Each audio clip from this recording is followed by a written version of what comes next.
Hello friends, welcome you all on my new YouTube channel edutainment. दोस्तों, हमारी इस NCERT की सीरीज में आज ये हमारा दूसरा अध्याय है। इसके पहले पहले चैप्टर की वीडियो अपलोड कर दी गई है, आप उसे अवश्य देखिएगा। अभी हम लोग क्लास 6 के एनसीईआरटी बुक को कवर कर रहे हैं, जिसका चैप्टर 2 आज हम डिस्कस करने वाले हैं, जिसका नाम है ग्लोब, अक्षांश और देशांतर। सबसे पहले हम लोग देखेंगे ग्लोब और मानचित्र में क्या अंतर है। ग्लोब क्या है ये समझिए। ग्लोब, जैसा कि हम सभी जानते हैं कि पृथ्वी का आकार जियोइड, लगभग गोल जैसा है, तो उसको दर्शाने के लिए एक ग्लोब का निर्माण किया गया। ग्लोब देखने में कुछ ऐसा होता है। अब ग्लोब की जरूरत क्या है, इसे हम लोग क्यों यूज करते हैं? तो देखिए, जब हमें पूरी पृथ्वी के बारे में कुछ जानना हो, यानी कि सारे देशों के बारे में जानना हो, एक साथ कुछ पता करना हो, तो हम लोग ग्लोब का इस्तेमाल करेंगे। यानी कि पूरे कंप्लीट अगर हमको देखना है तो ग्लोब का इस्तेमाल करेंगे। लेकिन अगर कोई पर्टिकुलर देश, पर्टिकुलर राज्य, जिला ये देखना है तो हम लोग एक प्लेन शीट पर मानचित्र बनता है उसको देखेंगे। तो जो ये गोल ग्लोब पर मानचित्र है, उसी को हम लोग प्लेन पेपर पर बनाने की कोशिश करते हैं और उसको हम क्या कहते हैं? मानचित्र कहते हैं। ऐसे ही बहुत सारे मानचित्रों के संग्रह को, बहुत सारे मानचित्रों को अगर मैप्स को एक जगह कर दिया जाए तो उस बुक को कहते हैं एटलस। ठीक है, एटलस के अंदर आपको बहुत सारे मैप्स का कलेक्शन मिलेगा। आगे बढ़ते हैं। हमारा दूसरा टॉपिक है अक्ष, एक्सिस। ठीक है, अक्ष को इंग्लिश में एक्सिस कहते हैं। मान लेते हैं कि ये हमारी पृथ्वी है। पृथ्वी के सबसे ऊपर वाले हिस्से को नॉर्थ पोल कहते हैं और नीचे वाले हिस्से को साउथ पोल कहते हैं। हिंदी में उत्तरी ध्रुव या दक्षिणी ध्रुव। उत्तरी ध्रुव को दक्षिणी ध्रुव से मिलाने वाली इमेजिनरी लाइन, ऐसी कोई रेखा वास्तविक में नहीं है, बस हम अपनी सुविधा के लिए ही खींचते हैं। तो नॉर्थ पोल को साउथ पोल से मिलाने वाली इमेजिनरी लाइन, काल्पनिक रेखा को हम लोग क्या कहते हैं? एक्सिस कहते हैं, अक्ष कहते हैं। अब इस फिगर को आप ध्यान से देखिए, ये क्या है? मान लेते हैं ये धरती है। ठीक है, इस पर अगर एक लंब खींचा जाए, परपेंडिकुलर खींचा जाए, तो ये हमारा क्या हो गया? समतल है। ये धरती है जहां पर हम खड़े हैं और ये एक लाइन हम खींच दिए। तो हमारी जो धरती की एक्सिस होगी, एक्सिस जो पास करेगी, वो इस समतल से 23.5 डिग्री का एंगल बनाती है। और चूंकि ये 90 डिग्री है तो ये कितना हो जाएगा? 66.1/2, 66.5 डिग्री का एंगल ये इस लंब के साथ बनाए। तो कई जगह पर बुक्स में लिखा हुआ होता है कि पृथ्वी अपने अक्ष पर 23.5 डिग्री से झुकी हुई है। इसका यही मतलब है कि समतल पर अगर एक्सिस का एंगल देखा जाए तो 23.5 डिग्री का एंगल बनता है। आप इसको याद रखिएगा। चलिए, अब हमारा अगला टॉपिक है अक्षांश। आइए अक्षांश को समझते हैं। सबसे पहले हम लोग देखेंगे कि हमें अक्षांश की जरूरत क्या है और फिर उसके बाद देखेंगे कि उसको कैसे बनाया गया है। अक्षांश की जरूरत क्यों है? मान लेते हैं ये एक पृथ्वी है और आपको इस पर एक बिंदु दिया गया है ए, और कहा जाए कि बिंदु ए पर पहुंचना है। ठीक है, और फिलहाल के लिए इस पर कोई भी लाइंस नहीं है, अक्षांश देशांतर नहीं बनाया गया है। तो अगर बिंदु ए पर पहुंचना है तो क्या पहुंच पाएंगे? नहीं पहुंच पाएंगे, क्योंकि हमने आपको कोई भी रेफरेंस लाइन नहीं दिया है, कोई इंस्ट्रक्शन आप नहीं दे पाएंगे। फॉर एग्जाम्पल, अगर आपको अपने शहर में कहीं पर जाना है तो आप किसी को बताते हैं या पूछते हैं तो वो बताता है कि इस रोड से दाएं लीजिएगा, फिर बाएं लीजिएगा, है ना। लेकिन जब ये गोल है तो इस पर आप कैसे उसको बताएंगे कि कहाँ से दायां लेना है और कहाँ से बायां लेना है? क्लियर है? तो इसलिए क्या करते हैं हम लोग, वैज्ञानिकों ने इस पर लाइंस बनाने का सोचा। तो अब ये लाइन कैसे ड्रॉ किए गए हैं इसके बारे में हम लोग देखते हैं। सबसे पहले नॉर्थ पोल और साउथ पोल को मिलाते हुए एक लकीर खींची गई। ठीक है, और उसके बाद इस लकीर के बीचों बीच, ठीक बीच में, 2 बराबर भागों में बांटते हुए एक और लकीर खींची गई। ये लकीर पृथ्वी को 2 बराबर भागों में बांट देती है। जो विषुवत वृत्त है, जो बीचों बीच खींची गई रेखा है, इसका नाम है विषुवत वृत्त या विषुवत रेखा या भूमध्य रेखा, और या फिर इंग्लिश में इसको आप इक्वेटर कह सकते हैं। क्योंकि ये पृथ्वी को 2 बराबर भागों में बांटता है, इसलिए इसका नाम है इक्वेटर। इंग्लिश का एक वर्ड है इक्वल, इक्वल मतलब बराबर, उसी से रिलेटेड है इक्वेटर, याद रखिएगा। इक्वेटर। ऊपर वाले हिस्से को हम लोग कहते हैं उत्तरी गोलार्ध, क्योंकि ये डायरेक्शन में ये नॉर्थ है, ये साउथ है, ये वेस्ट है और ये ईस्ट है। तो ऊपर वाले हिस्से को, इस लाइन से ऊपर वाले हिस्से को क्या कहेंगे? उत्तरी गोलार्ध, और इस लाइन से नीचे वाले हिस्से को कहेंगे दक्षिणी गोलार्ध। उत्तरी गोलार्ध को नॉर्दर्न हेमिस्फीयर इंग्लिश में, और दक्षिणी गोलार्ध को सदर्न हेमिस्फीयर कहेंगे। और इस लाइन को विषुवत वृत्त या विषुवत रेखा या भूमध्य रेखा या इक्वेटर। अब देखिए, ये तो एक अक्षांश की बात हुई जो बीचों बीच खींची गई है। इस अक्षांश को मान दिया गया है 0 डिग्री। इस अक्षांश का वैल्यू है 0 डिग्री। इसके बाद बहुत सारे अक्षांश और खींचे गए हैं पृथ्वी पर। तो वो कैसे खींचा गया उसको देखिए। ये एक कंपास है, इसकी सहायता से हम लोग चाप खींच सकते हैं। मान लेते हैं ये केंद्र है पृथ्वी का। उसको आप अगर उसका निडल यहाँ रख के और पेंसिल से कट लगाते चले, हर 1 डिग्री पर कट लगाते चले, ठीक है, और फिर ऐसी रेखा यहां बनाते चले। पृथ्वी पर हर 1 डिग्री के अंतर पर एक अक्षांश खींचा गया है, ठीक है, और इसका मान है 90 डिग्री नॉर्थ और इसका मान है 90 डिग्री साउथ। इस 0 डिग्री से अगर आप ऊपर बढ़ते हैं तो इसके ऊपर के अक्षांशों के सामने नॉर्थ लगाना पड़ेगा, उत्तर। जैसे कि 1 degree north, 2 degree north, 3 degree north. और ऐसे ही जब 0 डिग्री से नीचे की ओर बढ़ेंगे, दक्षिण की ओर, तो यहाँ पर होगा 1 degree south, 2 degree south, 3 degree south. तो ऐसे करके ये आगे बढ़ेगा और ये भी इधर आगे बढ़ेगा। यानी कि अगर आप 0 डिग्री भूमध्य रेखा से ऊपर की ओर बढ़ते हैं तो आपके अक्षांश कैसे होंगे? 1 डिग्री, 1 डिग्री उत्तर, 2 डिग्री उत्तर, 3 डिग्री उत्तर करते हुए 90 डिग्री उत्तर तक पहुंचेंगे। और अगर आप भूमध्य रेखा से दक्षिण की ओर बढ़ते हैं तो आपके अक्षांशों का मान कैसा होगा? 1 डिग्री दक्षिण, 2 डिग्री दक्षिण, 3 डिग्री दक्षिण। अब ध्यान देने वाली बात यह है कि जो आपको ऐसे रेखाएं दिख रही है, ये एक्चुअल में रेखा नहीं है। ये एक्चुअल में अगर गोल सरफेस हो और उस पर आप रेखा खींचेगा तो ऑटोमेटिकली एक वृत्त बनेगा, एक सर्कल बनेगा। इसको समझने के लिए आप ये देखिए, ये लगभग गोल सा है। अगर इस पर हम कोई रेखा बनाने की कोशिश करते हैं तो देखिए ये ऑटोमेटिकली क्या बनेगा? एक वृत्त बनेगा। आप देख पा रहे हैं, एक वृत्त बनेगा। इसलिए जितने भी अक्षांश हैं ये क्या हो रहे हैं? एक वृत्त बन रहे हैं, ठीक है। और ये वृत्त एक दूसरे के पैरेलल है। ये जितने भी सर्कल बन रहे हैं ये एक दूसरे के पैरेलल है, इसलिए इनको समानांतर वृत्त कहा जाता है, ठीक है। तो ये जो डेफिनेशन है कि विषुवत वृत्त यानी कि विषुवत रेखा, इससे ध्रुवों तक, चाहे वो उत्तर जाए या फिर दक्षिण जाए, दोनों को ध्रुव कहते हैं। तो विषुवत वृत्त से ध्रुवों तक स्थित सभी समानांतर वृत्त को, सभी पैरेलल सर्कल्स को क्या कहेंगे? अक्षांश कहेंगे। अभी हम लोगों ने देखा कि पृथ्वी पर बहुत सारे अक्षांश रेखाएं खींची गई है, ठीक है, लेकिन इनमें से कुछ अक्षांश रेखाएं हैं जिनका कुछ अलग नाम दिया गया है, उनको एक अलग पहचान दी गई।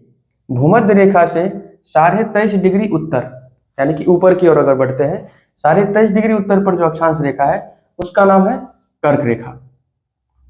इंग्लिश में कहते हैं ट्रॉपिक ऑफ कैंसर, ठीक है। इसको कहेंगे कर्क रेखा या Tropic of Cancer. 23.5 degree north पर पाया जाएगा। इसके बाद मकर रेखा, इसको इंग्लिश में कहते हैं ट्रॉपिक ऑफ कैप्रिकॉर्न। ये भूमध्य रेखा से 23.5 डिग्री दक्षिण की ओर बढ़ने पर मिलता है, 23.5 डिग्री साउथ। इसको कहते हैं मकर रेखा। ये हो गया कर्क, ये मकर। अब देखिए 66.5 डिग्री उत्तर जाने पर मिलता है उत्तर ध्रुव वृत्त, जिसको कहते हैं आर्कटिक सर्कल। और 66.5 डिग्री दक्षिण जाने पर मिलता है अंटार्कटिक सर्कल, जिसको कहते हैं दक्षिण ध्रुव वृत्त। देखिए कई बार बच्चों को कंफ्यूजन रहता है कि इसको अंटार्कटिक कहें या इसको अंटार्कटिक कहें। तो इसको सिंपल याद करने के लिए समझिए। देखिए आर्कटिक कितने अक्षर हैं? 4, और अंटार्कटिक कितने अक्षर हैं? 5। आर्कटिक के पास 4 अक्षर, अंटार्कटिक के पास 5 अक्षर। जिसके पास 5 अक्षर है वो भारी हो गया, जो भारी होगा वो नीचे होगा। तो इस प्रकार आप याद रखिएगा कि नीचे वाला जो हिस्सा है इसको बोलते हैं अंटार्कटिक। नीचे वाले को कहेंगे अंटार्कटिक सर्कल, ऊपर वाले को आर्कटिक सर्कल। चलिए अब देखिए अगला है, ये विषुवत रेखा है, इक्वेटर है। इसके ऊपर यहां पर और दक्षिण में दोनों तरफ अगर आप ध्यान देंगे तो अक्षांशों का मान आपको बराबर दिखेगा। कहने का मतलब अगर यहाँ आपको 20 डिग्री दिख रहा है तो यहाँ भी 20 डिग्री दिखेगा। बस दोनों में अंतर यह है कि यहाँ वाले में n लगा रहेगा यानी कि उत्तरी अक्षांश है, और यहाँ वाले में s लगा रहेगा यानी कि ये दक्षिणी अक्षांश है। ठीक है, क्योंकि मैंने अभी बताया था कि ये नीचे की ओर बढ़ता है तो 1 2 3 4 करके 90 डिग्री तक पहुंचेगा, 90 डिग्री साउथ तक, और जब ये ऊपर बढ़ेगा तो 1 2 3 4 करते हुए 90 डिग्री नॉर्थ तक। तो इधर 1 2 3 4 तो उसमें 20 भी आएगा, और इधर भी 1 2 3 4 तो 20 आएगा। बस दोनों में अंतर हो जाएगा कि उसके आगे क्या लगा हुआ है, नॉर्थ या साउथ। ठीक है, इस चीज को समझाने के लिए एक एग्जाम्पल दिया गया है। महाराष्ट्र में चंद्रपुर है और ब्राजील में बेलो होरिजेंटो है, वो दोनों एक ही अक्षांश 20 डिग्री पर स्थित है। ठीक है, दोनों एक ही अक्षांश 20 डिग्री पर स्थित है, लेकिन क्या इसका मतलब है कि दोनों एक ही अक्षांश पर है? नहीं, चंद्रपुर जो है वो नॉर्थ वाले पर है, और जो बेलो होरिजेंटो है ब्राजील का, वो कहां पर है? साउथ वाले पर है। महाराष्ट्र का चंद्रपुर है 20 डिग्री नॉर्थ पर, और ब्राजील का बेलो होरिजेंटो है 20 डिग्री साउथ पर। ये आपको डिफरेंस समझिए। और कई बार इन चीज़ों को भी आप ध्यान रखिए। मैंने देखा है सीटेट के एग्जाम में वो डायरेक्ट एनसीईआरटी के लाइन्स उठा करके पूछते हैं, तो वो इस टाइप का भी पूछ सकते हैं। वो क्वेश्चन ऐसा दे देंगे कि महाराष्ट्र में चंद्रपुर एवं ब्राजील में बेलो होरिजेंटो दोनों एक ही अक्षांश पर स्थित है, 20 डिग्री पर स्थित है।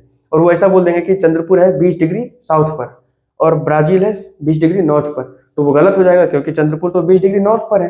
ठीक है, तो इस प्रकार से इस लाइन को आप याद रखिए। किसी स्थान पर ध्रुव तारे का धरातल के साथ बनने वाले कोण को मापकर उस स्थल का अक्षांश निकाला जा सकता है। इसको समझिए।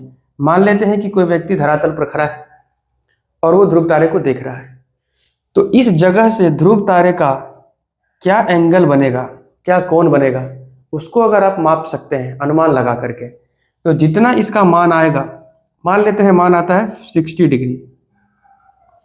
ठीक है, अगर मान आता है 60 डिग्री तो वहां के अक्षांश का मान भी क्या हो जाएगा? 60 डिग्री हो जाएगा। ठीक है, यानी कि वैल्यू ऑफ एंगल कितना होगा? जितना वैल्यू ऑफ एंगल, यानी कि अगर 60 डिग्री आया है तो उस जगह का अक्षांश क्या है? 60 डिग्री है। ठीक है, और इसके आगे नॉर्थ या साउथ लगेगा, ये किस पर डिपेंड करेगा कि आप किस गोलार्ध में खड़े हैं। अगर आप उत्तरी गोलार्ध में खड़े हैं तो यहाँ नॉर्थ लग जाएगा, अगर आप दक्षिणी गोलार्ध में खड़े हैं तो यहाँ साउथ लग जाएगा। अगला टॉपिक है पृथ्वी के ताप कटिबंध, इंग्लिश में कहते हैं हीट जोन्स। तो सबसे पहले समझते हैं कि ये हीट जोन्स बनते क्यों हैं। पृथ्वी जो है दोनों ध्रुवों पर चपटी है, दोनों ध्रुवों पर थोड़ा सा पिचका हुआ है और बीच से उठा हुआ है, थोड़ा सा उभरा हुआ है। जैसे कि इसकी आकृति आप देखिए, तो ये ऊपर से चपका हुआ, नीचे से चपका हुआ और बीच में हल्का सा उठा हुआ सा दिखेगा। तो इसी प्रकार से धरती का भी है, बीच में उठा हुआ है। तो जो भाग बीच वाला ये है, इसको हम लोग विषुवत रेखा कहते हैं, अभी हमने पढ़ा था। तो सूर्य का जो प्रकाश है वो विषुवत रेखा पर, क्योंकि वो हल्का सा उठा हुआ भी है, विषुवत रेखा पर सूर्य का प्रकाश डायरेक्ट हिट करता है। ठीक है, और दोनों ध्रुवों पर आप देखिए, ये सूर्य की जो किरण है वो तिरछी पड़ती है। ठीक है, तो तिरछी पड़ेगी तो यहाँ पर क्या होगा? ऊष्मा कम हो जाएगा, यहाँ पर हीट कम हो जाएगा, इसलिए दोनों ध्रुवों पे हीट कम होता है और भूमध्य रेखा पर हीट सबसे ज्यादा होता है। यही जो टेम्परेचर का डिस्ट्रीब्यूशन डिफरेंट है, यानी कि इस क्षेत्र में ज्यादा गर्मी हो रहा है, इस क्षेत्र में कम गर्मी हो रहा है, इसी कारण से पृथ्वी पर ये हीट जोन्स बन जाते हैं। अब हीट जोन्स का क्या क्या नाम है वो समझिए। हम लोगों ने पढ़ रखा है ये कर्क रेखा है और ये मकर रेखा है, कर्क और मकर,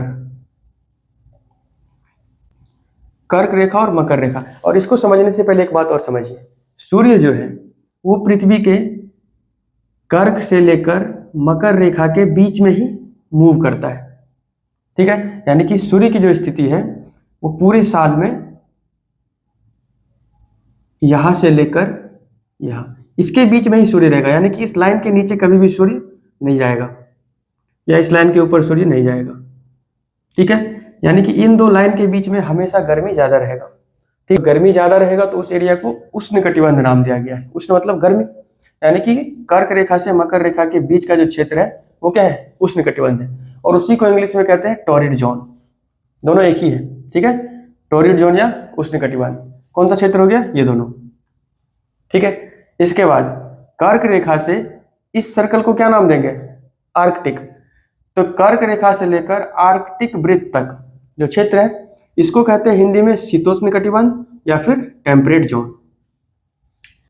मकर रेखा से अंटार्कटिक या कर्क रेखा से आर्कटिक, इन दोनों क्षेत्रों को क्या बोलते हैं? शीतोष्ण कटिबंध, इंग्लिश में टेम्परेट जोन।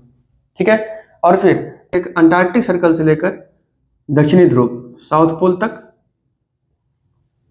और आर्कटिक सर्कल से नॉर्थ पोल तक, इस क्षेत्र को बोलते हैं शीत कटिबंध या फ्रिजिड जोन।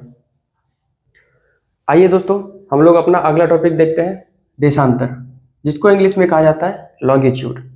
ठीक है। अक्षांश के लिए हम लोगों ने देखा था लेटीट्यूड, यानी कि जो रेखाएं लेटी हुई है वो क्या हो गई? अक्षांश। अब हम लोग देख रहे हैं लॉन्गिट्यूड। लॉन्गिट्यूड जो कि सीधा सीधा खरा खरा लाइन हो, ये वाले लाइन होंगे, उसको क्या कहेंगे? देशांतर। ठीक है। तो सबसे पहले नॉर्थ पोल से साउथ पोल को मिलाते हुए एक रेखा खींची गई। ठीक है। नॉर्थ पोल से साउथ पोल की ओर एक रेखा खींची गई है। अब आप एक चीज समझिए, फिर से हम अपना एक यंत्र बाहर निकालते हैं। अब देखिए, ये है नॉर्थ पोल और ये है साउथ पोल। अगर कोई व्यक्ति कहे कि यहां से नॉर्थ पोल को साउथ पोल से मिलाना है और एक लकीर खींचा जाए, तो कितनी लकीरें खींची जा सकती है? आप ध्यान से देखिए, एक तो यहां भी खींच सकते हैं, इसके जस्ट बगल में खींच सकते हैं, यानी कि अनंत रेखाएं खींची जा सकती है। बहुत सारी रेखाएं खींची जा सकती है। आप किसको बीच कहेंगे? इसका तो कोई बीच है नहीं, जहां से लाइन खींच देंगे वही बीच हो जाएगा। ठीक है। तो इस चीज से निपटने के लिए जब ये रेखा खींची जा रही थी तो जो वैज्ञानिक थे उनकी मीटिंग हो रही थी लंदन के, इंग्लैंड, लंदन के ग्रीनविच शहर में। ग्रीनविच नामक जगह पे एक लेबोरेटरी थी जहां पर ये काम चल रहा था। ठीक है। ग्रीनिच, कई जगह पर ग्रीनिच लिखा होता है। ठीक है, इंग्लिश में ग्रीनविच। तो लंदन के ग्रीनिच में एक सम्मेलन चल रहा था, एक बैठक चल रहा था, वहां पर एक प्रयोगशाला है। तो उन लोगों ने कहा कि जो रेखा हमारे इस शहर से होकर गुजरती है हम उसे ही 0 डिग्री देशांतर का मान देंगे। ठीक है। तो उसका ये रेखा ग्रीनिच सिटी से निकला है और इसका नाम है 0 डिग्री देशांतर या प्राइम मेरिडियन इंग्लिश में, या हिंदी में प्रमुख याम्योत्तर। ठीक है। तो इसका मतलब हो गया कि अगर ये रेखा खींचते वक्त अगर हम वहां होते तो हम अपने शहर से लेकर जाते, अगर आप वहां होते तो आप अपने घर से लेकर के इस रेखा को जाते। ठीक है। तो ये ग्रीनिच से पास किया गया, इसके लिए कोई लॉजिक नहीं है, बस वो वहां बैठे थे इसलिए वहां से पास हो गया। क्लियर है। अब देखिए, जिस प्रकार से हम लोग अक्षांश खींच रहे थे तो बहुत सारे पैरेलल सर्किल बना रहे थे हम लोग। देशांतर में वैसा नहीं करना है। देशांतर में नॉर्थ पोल और साउथ पोल हमेशा फिक्स रहेगा, आपको इसको मिला के ही लाइंस बनाने हैं, रेखाएं बनानी है। तो देखिए, ये हो गया 0 डिग्री। अब जब 1 डिग्री बनाएंगे तो वो ऐसा जाएगा, इधर से भी ऐसा जाएगा, फिर 2 डिग्री, 2 डिग्री, 3 डिग्री, 3 डिग्री, ऐसा बढ़ता हुआ जाएगा। ठीक। तो अक्षांश क्या था? अलग अलग सर्किल थे। अक्षांश में अलग अलग सर्किल थे, लेकिन देशांतर में क्या है? अलग अलग सर्किल नहीं है, सेंटर दोनों फिक्स है, यहीं पे आकर के मिलेंगे। क्लियर है। तो अक्षांश और देशांतर में अंतर समझ गए आप लोग।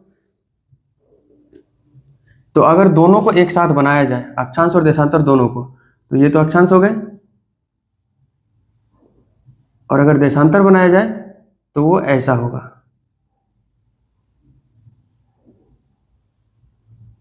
तो हमारे जो अक्षांश और देशांतर की व्यवस्था है वो कैसी है? जैसा अभी ये पृथ्वी दिख रही है। क्लियर है। 0 डिग्री देशांतर का नाम प्रमुख याम्योत्तर, प्राइम मेरिडियन। ठीक है।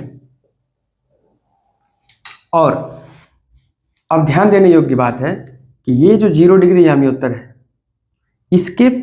इसको बोलते हैं पश्चिम दिशा और इसको बोलते हैं पूर्व दिशा। ये उत्तर दिशा और ये दक्षिण दिशा। तो हमारा जो देशांतर होगा वो या तो पूर्व की ओर होगा या तो पश्चिम की ओर होगा। तो जो देशांतर का मान होगा, मान लीजिए 2 डिग्री देशांतर, तो इसके आगे क्या लगना चाहिए? पूर्व या पश्चिम, ईस्ट या वेस्ट, ई या डब्ल्यू। क्योंकि अक्षांश में क्या लग रहा था, क्योंकि अक्षांश ऊपर से नीचे की ओर बढ़ रहा था तो नॉर्थ या साउथ हम लोग लगा रहे थे। देशांतर पूरब से पश्चिम की ओर चल रहा है तो यहाँ पर जो वैल्यू है इसके आगे क्या लग जाएगा, ईस्ट या वेस्ट, 2 डिग्री वेस्ट या 2 डिग्री ईस्ट। ठीक है, तो अक्षांश चलेगा नॉर्थ टू साउथ और देशांतर चलेगा वेस्ट टू ईस्ट। अक्षांश लेटी हुई रेखाएं और देशांतर जो लंबवत है उनको कहेंगे देशांतर। ठीक है, अक्षांश के आगे नॉर्थ या साउथ लगेगा और देशांतर के आगे ईस्ट या वेस्ट लगेगा। अब देखिए ये 0 डिग्री देशांतर है। देशांतर का मान कहाँ से कहाँ तक हो सकता है, तो ये पूरब की ओर बढ़ते हुए 180 डिग्री देशांतर तक जाएगा, 180 डिग्री ईस्ट, और पश्चिम की ओर बढ़ते हुए 180 डिग्री वेस्ट की ओर जाएगा। अक्षांश में क्या हो रहा था, 90 डिग्री साउथ 90 डिग्री नॉर्थ, लेकिन देशांतर में कहाँ तक जाता है, 180 डिग्री वेस्ट और 180 डिग्री ईस्ट। क्लियर है। और ये दोनों जो लाइन होगा 180 डिग्री वेस्ट और 180 डिग्री ईस्ट, ये दोनों एक ही लाइन है। अब इसको ऐसे समझिए, अगर यहां से बनाते हैं 0 डिग्री, ठीक है, और इसके बाद बहुत सारे लाइंस बनाने स्टार्ट किए, बहुत सारे लाइंस बनाए बहुत सारे, और इस 0 डिग्री के ठीक अपोजिट में जो लाइन होगा इस तरफ, ये होगा 180 डिग्री का। इधर 0 डिग्री, इधर 180 डिग्री। ठीक है, तो 180 डिग्री ईस्ट और 180 डिग्री वेस्ट और 180 डिग्री ईस्ट दोनों एक ही लाइन पर पड़ेगा, यानी कि एक 0 डिग्री रहेगा और एक ये रहेगा। इसके बीच में 179 लाइन इधर, 179 इधर। आइए दोस्तों देखते हैं हमें देशांतर की जरूरत क्यों है। इसको समझाने के लिए एक एग्जाम्पल है। प्रशांत महासागर में स्थित टोंगा द्वीप और हिंद महासागर में स्थित मॉरिशस द्वीप एक ही अक्षांश 20 डिग्री साउथ पर स्थित है। ठीक है, यानी कि एक अक्षांश है 20 डिग्री दक्षिण, ये 0 डिग्री, ये 20 डिग्री दक्षिण। इसी पर प्रशांत महासागर में टोंगा द्वीप है और हिंद महासागर में मॉरिशस द्वीप है।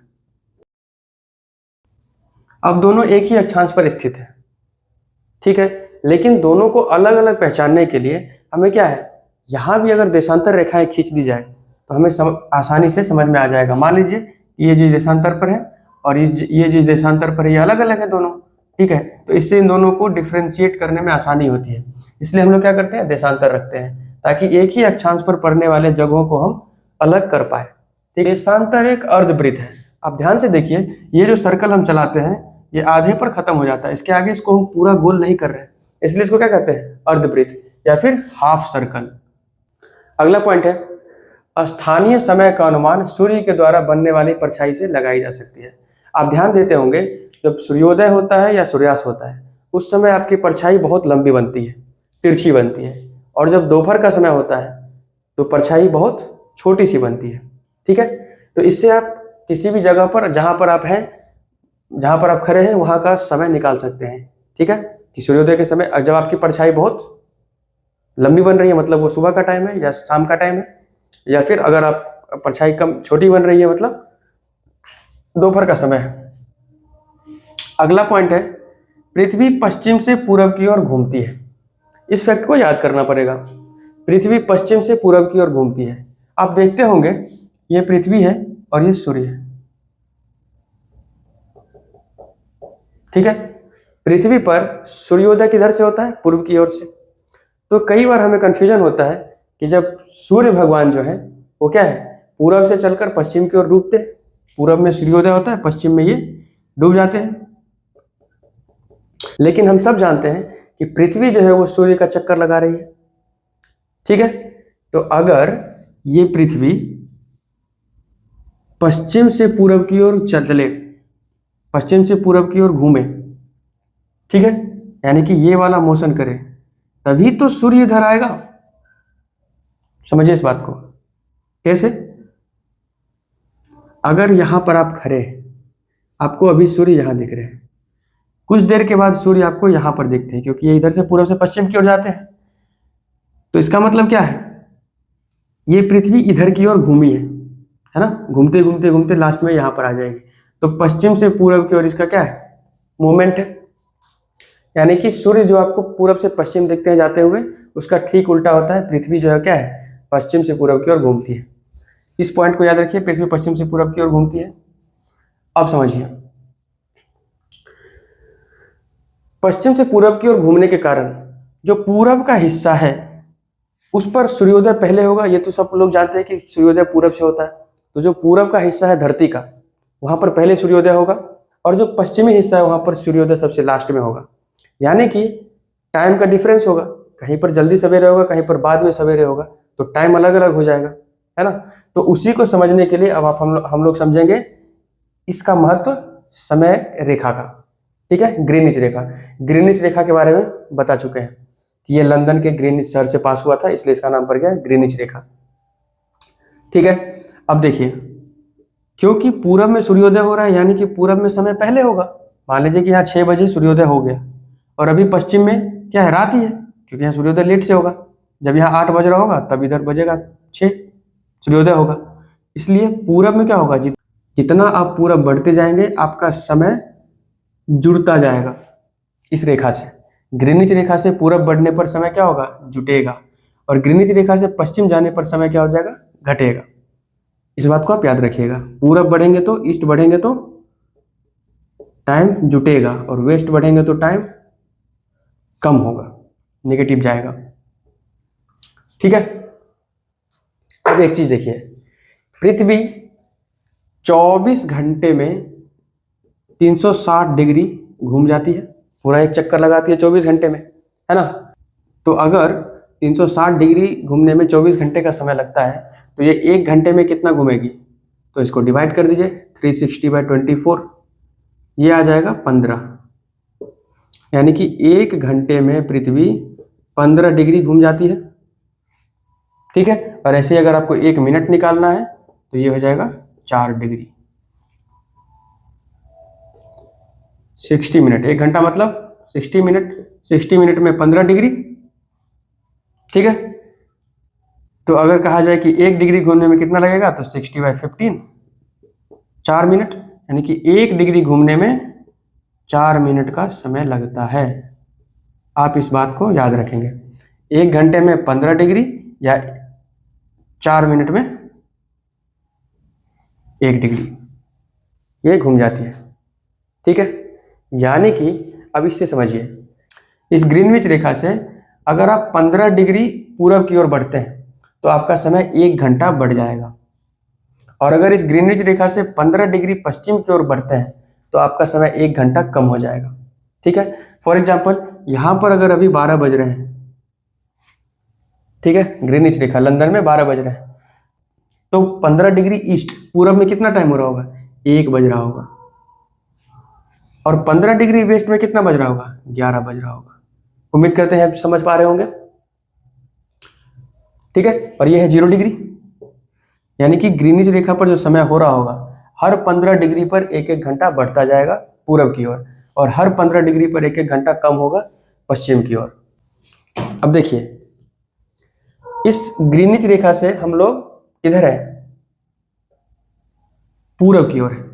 भारत का जो मानक याम्योत्तर है, समय रेखा है, वो है 82.5 डिग्री पर, 82 डिग्री 30 मिनट पर।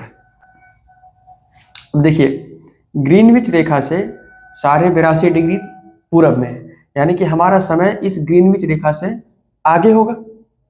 अब कितना आगे होगा इसको देखिए, हर 15 डिग्री पर 1 घंटा बढ़ रहा है, तो 82.5 डिग्री को अगर 15 डिग्री से भाग दिया जाए, 82.5 डिग्री को 15 डिग्री से भाग देंगे, कितना आएगा, 15 डिग्री में अगर 5 से गुना किया जाए तो 75, यानी कि 5 घंटा तो बढ़ गया। और इसके बाद 75 डिग्री, अब कितना बच गया, 7.5 डिग्री, 7.5 डिग्री, यानी कि इसमें आधा घंटा। समझ पा रहे हैं, यानी कि टोटल 5.5 घंटा, 5.1/2 घंटा।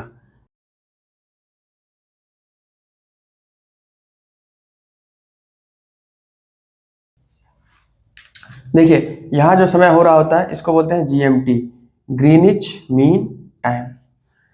अब इस कैलकुलेशन के हिसाब से भारत का समय जो है वो 5.5 घंटा आगे है जीएमटी से, यानी कि जीएमटी पर अगर 12 बज रहा है तो भारत में कितना बज रहा होगा, 5.5 बज रहा होगा। देखिए, मानक समय क्यों मानते हैं, एग्जाम्पल के लिए अगर भारत को ही देखा जाए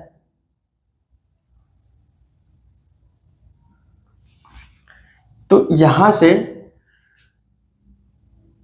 ये लगभग 30 डिग्री कवर करती है। यानी कि इस क्षेत्र में गुजरात में जो समय हो रहा होगा और अरुणाचल प्रदेश में समय हो रहा होगा, इसमें 2 घंटे का फर्क है। ठीक है, तो अगर हम एक मानक समय न रखें तो दिक्कत ये आएगी कि जो ट्रेन यहाँ से चली और उसको यहाँ पर जाना है, ठीक है, तो समय दोनों जगहों पर अगर अलग होगा तो इसका टाइम टेबल, ट्रेन का टाइम टेबल बनाने में बहुत दिक्कत आएगी। दूसरा चीज, जो इस एरिया में ऑफिस है, कोई सरकारी ऑफिस है, मान लेते हैं डाकघर का है, पोस्ट ऑफिस का है, या कोई भी ऑफिस है, और यहाँ भी उसी का ऑफिस है, उसी चीज का, उसी डिपार्टमेंट का ऑफिस है, पोस्ट ऑफिस का यहाँ भी है, यहाँ भी है, इन दोनों के टाइम में क्या हो जाएगा, डिफरेंस आ जाएगा। इसके खुलने और बंद होने का टाइम अलग हो जाएगा, इसका खुलने बंद होने का टाइम अलग हो जाएगा। इसलिए इन सभी चीज़ों को एक साथ चला पाए या फिर हम अपने ट्रेन का टाइम टेबल बना पाए, ऐसे ही बहुत सारी चीज़ें हैं जिनको सॉल्व करने के लिए हम लोग क्या करते हैं, एक मानक समय मान लेते हैं कि जो इस लाइन पर टाइम हो रहा होगा वही टाइम यहाँ भी शो करेगा और वही टाइम यहाँ भी शो करेगा। क्योंकि भूगोल के हिसाब से तो यहाँ और यहाँ के बीच में 2 घंटे का फर्क होना चाहिए, लेकिन हम अपनी सुविधा के लिए क्या करते हैं, बीच में एक लाइन ले लेते हैं और इस पर जो टाइम हो रहा है इसी को इन दोनों जगहों पर हम मानते हैं। इसलिए मानक समय हम लोग यूज करते हैं। भारत का मानक याम्योत्तर कितने डिग्री पर है, 82 डिग्री 30 मिनट पर है। इसके बाद देखिए दोस्तों, भारत में तो एक ही मानक याम्योत्तर है, लेकिन बहुत सारे देश हैं जिनके पास एक से अधिक मानक याम्योत्तर है, जिसमें फ्रांस के पास सबसे ज्यादा है। फ्रांस के पास 12 टाइम जोन है, यानी कि इस एक देश में एक समय पर 12 अलग अलग समय दिखा रहा होगा इनकी घड़ियां, अलग अलग क्षेत्र में। फ्रांस के पास 12 टाइम जोन, रूस के पास 11 टाइम जोन, और यूएसए अमेरिका के पास भी 11 टाइम जोन है। तो आप इनको याद रखिएगा, फ्रांस के पास 12, रूस के पास 11, यूएसए के पास 11 टाइम जोन से। ये तीनों क्रम से याद रखिएगा। ये रैंक 1 है, रैंक 2, रैंक 3। अगर कहीं पर यह प्रश्न पूछा जाए कि सबसे ज्यादा टाइम जोन किसके पास है, तो किसके पास है, फ्रांस के पास, उसके बाद रूस, उसके बाद यूएसए, 12, 11 और 11। आप इसको याद रखेंगे। तो इसी के साथ दोस्तों हमारा ये दूसरा अध्याय भी खत्म होता है। उम्मीद करते हैं आपको समझ में आया होगा। आप इस वीडियो को 1 या 2 बार देखिए और उसके बाद मैं रेकमेंड करूंगा कि आप बुक अवश्य पढ़ें, एनसीईआरटी की बुक, उसका कोई रिप्लेसमेंट नहीं है, ठीक है। और अपने इस चैनल को भी थोड़ा सा सहयोग करें, सब्सक्राइब करें, लाइक करें और शेयर करें। तो एक बार पुनः आप सभी को धन्यवाद हमारे साथ जुड़ने के लिए। मिलते हैं फिर अगले वीडियो में तीसरे अध्याय के लिए।